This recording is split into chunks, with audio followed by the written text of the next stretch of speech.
Previously, when Mr. Heng Swee Keat was chosen to lead the 4G team, Mr. Chan Chun Sing was chosen as his deputy. This time around, will there be a deputy later, or will he be chosen?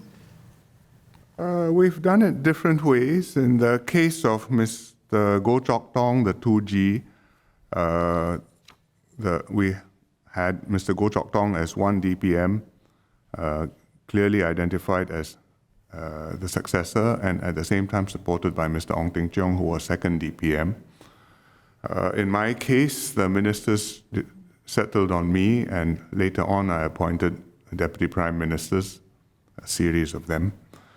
In the case of Mr. Heng Swee Keat and Mr. Chan Chun Sing, on that occasion, the ministers who caucused, who were involved, thought that they wanted to have a pairing and that would be the best choice. In this case, the exercise was to choose the leader of the 4G team. It was not to choose his deputy. It was not to choose a 5G leader. Therefore, there was no decision made on the deputy, and in due course, Lawrence will decide who will be his deputy and who will be in his core team.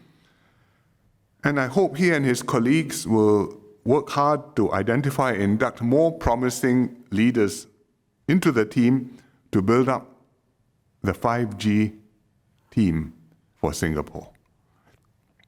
In choosing a leader, we're always looking for somebody who can bring the team together, to get the best out of each team member. And especially this time, I advise the ministers that this should be a major consideration in choosing the next leader. The world is getting more complicated. Our challenges are getting greater and more multifarious. Our internal politics is also evolving, and you must maximize the abilities and the experiences and the instincts of people from a wide range of backgrounds and get them to work together so that you have an outstanding result which no single person can deliver. It's always been like that, but much more so now. Even with Mr. Lee Kuan Yew, he had a core team of ministers who helped him achieve many of the things which Singapore did. Mr.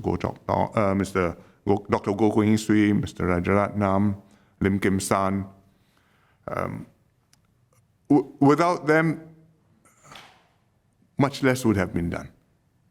Mr. Goh Chok Tong had a strong team too, and I have greatly benefited from my ministers in cabinet, and I think it will be even more so with Lawrence. Lawrence has already emphasized the importance of teamwork amongst the ministers. To be effective as a PM, he must be able to trust and rely on his ministers, and his ministers must also be team players, supporting the PM, their PM, and supporting the team. And they all have to help the team to score goals collectively for Singapore. So if it means passing the ball to somebody else who can head it in, you must be willing to do that. And that's how the team has to work. And that's how Singapore cabinets have worked and been able to deliver results. And as I noted just now in passing, that's not how all other cabinets in the world work. And the rivalries and internal politics that you read about and occupy the political pages of their newspapers and make it even into our newspapers. And these destructive dynamics, all these years we have avoided them, and that's been a very important factor in the PAP success and in Singapore's success. And for Singapore's sake, we must ensure that the PAP government always continues to work like this.